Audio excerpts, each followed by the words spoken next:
Oke, kita lanjutkan dengan soal nomor 15. Soalnya berbunyi, on the basis of the passage, it can be predicted that, artinya, berdasarkan isi teks, hal apa yang kemungkinan akan terjadi di masa depan? Kita diminta menyimpulkan sesuatu yang belum terjadi, tapi masuk akal jika kita lihat dari data atau penjelasan yang ada di dalam teks. Kata kuncinya adalah can be predicted. Jadi kita tidak mencari fakta yang sudah terjadi, melainkan proyeksi ke depan berdasarkan informasi yang sudah diberikan. Mari kita telaah isi teks secara menyeluruh. 1. Paragraf pertama menekankan bahwa TikTok punya sistem rekomendasi yang sangat personal, dan itulah yang bikin aplikasi ini begitu adiktif. Paragraf kedua menyebut kelemahan sistem ini bisa menciptakan filter bubble, di mana pengguna hanya disuguhi konten yang itu-itu saja dan terlalu sempit. 3. Paragraf ketiga adalah bagian kunci. TikTok menghindari merekomendasikan konten yang shocking, mengejutkan. Walaupun konten itu legal dan tidak secara eksplisit dilarang. Contohnya adalah prosedur medis dan konsumsi alkohol. TikTok menegaskan bahwa konten semacam ini bisa tidak direkomendasikan demi menjaga kenyamanan penonton umum. Nah, dari informasi di atas, kita bisa membuat prediksi yang logis. Pilihan A. Video creators on TikTok will avoid creating dangerous content. Ini adalah prediksi yang masuk akal. Kenapa? Karena para kreator TikTok pada dasarnya ingin videonya direkomendasikan agar ditonton lebih banyak orang. Ketika mereka tahu bahwa algoritma TikTok tidak akan memunculkan video-video yang mengandung konten berisiko, sekalipun legal, maka logika sederhananya. Kreator akan mulai menghindari membuat atau mengunggah konten seperti itu. Dengan kata lain, mereka akan menyesuaikan diri dengan aturan dan sistem supaya tetap relevan di platform. Memang ada kalimat bahwa sebagian kreator mengunggah ulang video atau merasa terkena shadow ban. Tapi ini menunjukkan bahwa mereka sadar kontennya bermasalah. Maka bisa diprediksi bahwa ke depannya kreator akan mulai menghindari konten semacam itu agar tidak terus-terusan terhambat oleh algoritma. Bagaimana dengan pilihan lainnya? Opsi B, TikTok akan dianggap sebagai platform media sosial yang lebih aman dibandingkan dengan YouTube. Ini salah, karena tidak ada informasi cukup dalam di teks yang membandingkan dua platform ini secara langsung. Tidak bisa jadi prediksi yang kuat. Opsi C, videos with sensitive content can only be recommended for a specific scope of viewers. Ini bukan prediksi, tapi ringkasan dari apa yang sudah disebut secara eksplisit dalam teks. Tidak menjawab tuntutan soal yang minta prediksi ke depan. Opsi D, other social media platforms will look up to TikTok for its good recommendation system. Lagi-lagi, tidak ada informasi tentang reaksi atau strategi dari media sosial lain. Ini terlalu spekulatif. Jadi, kesimpulannya, prediksi yang paling logis dan paling didukung oleh isi bacaan adalah video creators on TikTok will avoid creating dangerous content. Karena mereka ingin kontennya muncul di FYP, TikTok jelas menolak merekomendasikan konten sensitif. Maka, wajar kalau para kreator akan menghindari membuat konten seperti itu demi visibilitas dan engagement. Lanjut soal nomor 16. Langkah pertama, pahami apa yang diminta. Soal ini menanyakan apa yang teks utamanya, atau apa topik utama atau gagasan pokok dari teks ini. Berarti kita harus membaca isi keseluruhan teks, menyimpulkan topik besar atau gambaran umumnya, dan menghindari jawaban yang hanya mencakup bagian kecil dari teks. Langkah kedua, rangkum isi teks. Paragraf 1. Menjelaskan definisi penyakit. Feline chlamydial conjunctivitis adalah infeksi mata pada kucing yang disebabkan bakteri Chlamydophila felis. Menyebut area yang terinfeksi. Mata, saluran pernapasan atas, dan jika parah bisa ke paru-paru. Menjelaskan cara penularan. Kontak langsung. Menjelaskan masa inkubasi, 3-10 hari.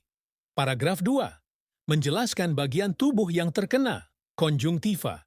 Menjelaskan gejala utama, konjungtiva merah, bengkak, paragraf 3. Menjelaskan gejala lanjutan, mata berair, mengental, jadi kuning, hijau. Kucing bisa tidak nyaman, memejamkan mata, tetap aktif, tapi bisa juga demam atau hilang nafsu makan. Setelah 1-2 hari, bisa muncul bersin dan pilek. Pada anak kucing, bisa menyebar ke paru-paru dan menyebabkan pneumonia, radang paru-paru yang fatal. Langkah ketiga, menilai cakupan informasi. Apakah teks hanya membahas gejala saja?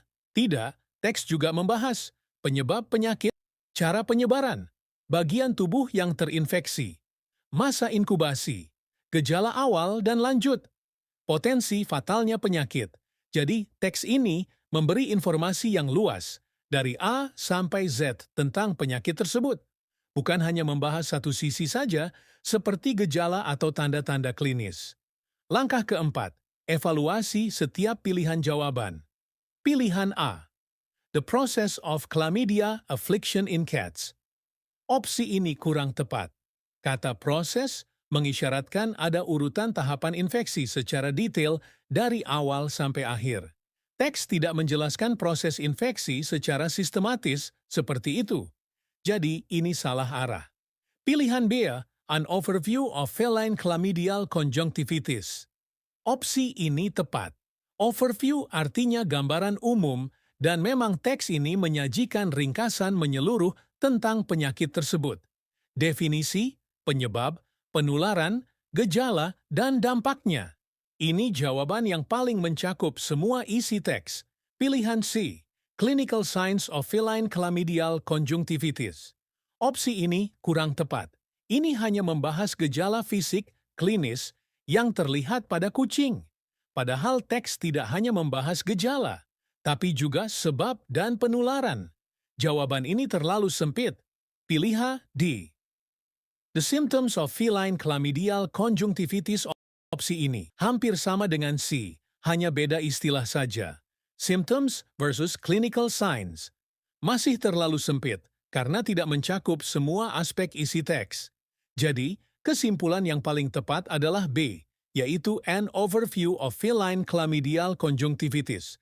Karena hanya pilihan B yang benar-benar mencerminkan isi teks secara keseluruhan, dari definisi, penyebab, penyebaran, gejala, sampai komplikasi penyakit.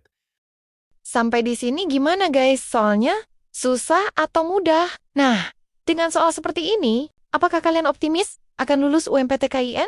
Atau makin takut gak lolos UMPTKIN? Tapi tenang aja, buat kalian yang masih bingung gimana belajarnya buat UMPTKIN, masih bingung belajarnya gimana, nggak ada buku, nggak ada panduan, pengen beli buku tapi takut pengirimannya lama, takut nanti nyampenya udah mepet waktu, padahal waktu belajar tinggal dikit. Nah tenang aja, kalian bisa banget belajar pakai paket sukses UMPTKIN 2025 ini teman-teman.